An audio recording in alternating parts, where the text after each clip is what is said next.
Salut à tous, je suis Guillaume de JC Néobank, banque en ligne. Aujourd'hui, dans cette nouvelle vidéo, on va parler de préautorisation.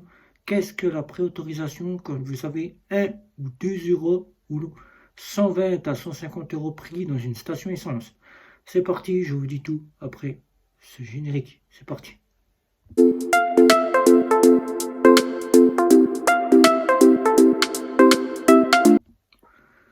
La préautorisation, souvent, c'est à la station essence qu'on a cette préautorisation quand on prend de l'essence, 120 à 150 euros.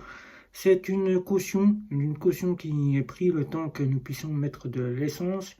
Mais une préautorisation, ça peut aussi intervenir sur un site internet. Mais qu'est-ce que la préautorisation? La préautorisation, appelée petite empreinte, qui est prise de 1 ou 2 euros, voire 120 à 150 euros dans une station essence, est une petite somme qui est débitée de votre compte ou souvent prise sur le plafond de votre carte bancaire qui vous est rendue quelques minutes plus tard, voire quelques jours plus tard.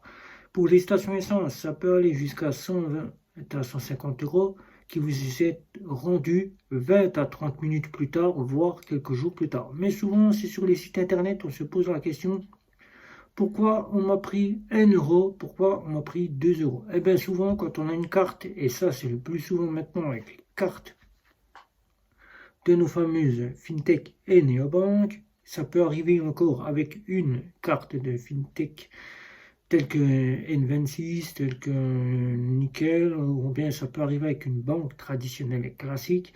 Mais souvent, les banques traditionnelles classiques, on ne le voit pas, ça ne nous propose même pas qu'on a une préautorisation qui a été débitée. Cette préautorisation, c'est simplement pour contrôler que votre carte est bien votre carte et que l'argent est bien sur votre compte. Si au cas où vous n'avez pas de préautorisation, la carte ne peut être contrôlée et ne peut être déduite qu'elle est à vous et vous ne pouvez donc pas prendre de l'essence ou bien payer sur un site internet. Par exemple, je vais vous donner quelques exemples de sites internet auxquels on peut avoir cette caution, préautorisation. Souvent, c'est quasiment chez nos fournisseurs d'accès mobile où quand on paye par carte bancaire, on peut être amené à avoir à donner une préautorisation. Le cas de chez Free Mobile prend une préautorisation de 2 euros. 2 euros dans lequel vous avez jusqu'à que votre première facture soit débitée, la préautorisation qui vous est débitée. Elle contrôlera votre carte bancaire et une fois que la première somme déduite de votre carte bancaire sera prise, et bien tout simplement, elle saura que votre carte bancaire est bien à vous et que vous pouvez payer avec votre carte bancaire.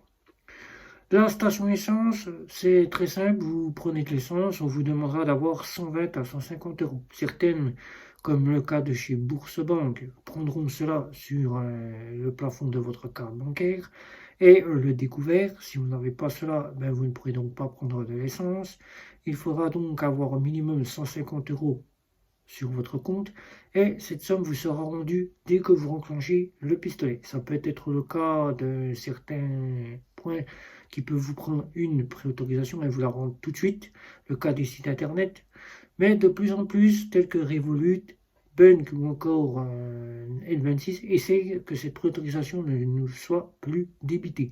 Mais il peut arriver, par exemple, si vous faites des achats sur internet, site de cosmétiques, ou bien site de chez Cdiscount, ou bien site de jeux vidéo, ou bien site autre, vous prennent une préautorisation. Par exemple, vous êtes gamer, vous avez une petite console de jeu chez vous, on vous prendra une préautorisation avec votre carte bancaire de 1 à 2 euros.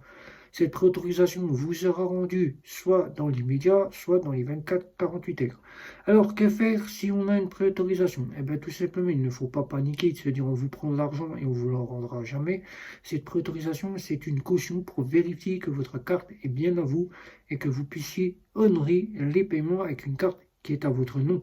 Car souvent, les cartes bancaires telles que les cartes prépayées ou les cartes sans nom comme la carte Mastercard de chez Nickel ne sont pas avec votre nom et votre prénom. Alors avec l'empreinte, une empreinte bancaire de 1 ou 2 euros, ils peuvent savoir tout de suite que c'est votre propriété.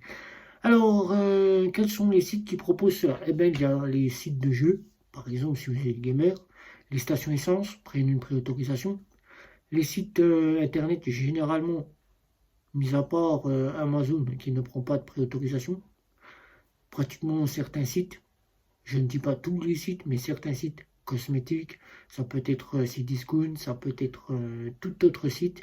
Là, on vous préviendra d'un petit bandeau, comme le fait les fournisseurs d'accès Internet, surtout Free Mobile, qu'un 1 € vous sera débité ou 2 € vous seront débités en guise de préautorisation. Alors, cette préautorisation, elle vous est rendue. Ce n'est pas de l'argent qui est volé, qui est pris, même si au cas où on se pose la question. Alors, cette préautorisation est-elle une bonne chose? Oui, c'est une bonne chose de vérifier que la carte est bien en notre nom, car souvent on peut avoir une carte qui est peut-être à une personne fraudée ou volée, ou une carte qu'on a trouvée et qu'on a quasiment et on fait des achats avec, alors le contrôle, c'est une bonne solution. Voilà. Donc, si vous avez des questions, n'hésitez pas sur cette préautorisation. Un petit like, un petit abonnement, les réseaux sociaux. C'était Guillaume. Ciao, ciao, ciao.